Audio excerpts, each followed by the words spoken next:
Hi everyone! Ako si Sir D and welcome back sa aking Facebook page. At kung hindi ka pa nakafollow sa akin ay huwag mo nang kalimutan na mag-follow sa aking account. So sa video na ito ay pag-uusapan natin ang ilan sa mga ipinagbabawal ni Meta, lalong-lalo na sa mga small content creator na madalas makatanggap ng violation. So una ay talakayin muna natin ang pinakamahalaga sa lahat. Ito po ay ang pagpapaboost ng ating mga followers.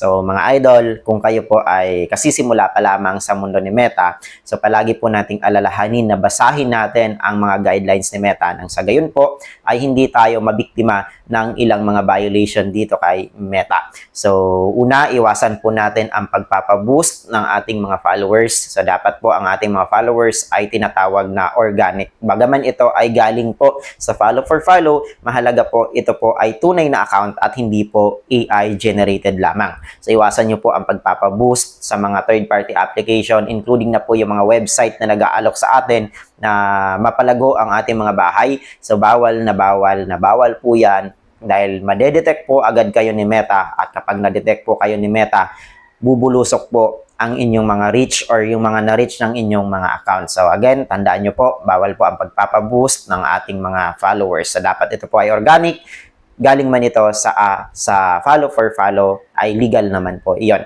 So yes, mabagal ang pagpapalago ng mga followers, lalong-lalo na sa mga small content creator. Pero kahit na po ito mabagal, basta legal, yan po ay katanggap-tanggap kay Meta. So, pangalawa, iwasan nyo po ang pagpapaboost pa rin ng watch hour or yung tinatawag nating 60,000 minutes dito po kay Meta para lamang sa in-stream ads. So, ito po ay may kinalaman sa monetization tools na. So, iwasan nyo po ang pagpapaboost ng 60,000 minutes dahil madedetect again yan ni Meta at mawawalan po tayo ng access sa lahat po ng tools. So, iwasan nyo po ang pagpapaboost ng 60,000 minutes dahil madedetect po yan ni Meta at mawawalan po tayo ng access sa lahat po ng tools ng monetization program. So, palagi nyo pong tatandaan na kapag po legal ang ating ginagawa, ay mayroon po yan nakapalit na maganda. Pero kung illegal naman po yan, ay magkakaroon lamang po tayo ng kaparusahan kay Meta. So, paano? Kung may natutuhan ka sa video nito, ay huwag mo nang kalimutan na mag-follow, mag-like, at mag-comments dito po sa ating comment section.